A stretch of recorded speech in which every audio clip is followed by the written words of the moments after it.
Hello, my name is Peter, and in this Amherst alarm video tutorial, we will be showing you how to bypass a zone or multiple zones on your ICON keypad. Bypassing is basically where you have a zone that is in fault or in trouble, and you are looking to bypass this zone so you can arm your system.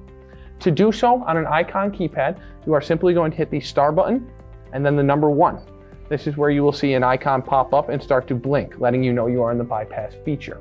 From there, you will type in your 2-digit zone number and then hit the pound symbol twice. Now this bypassing will last for 1 arming period.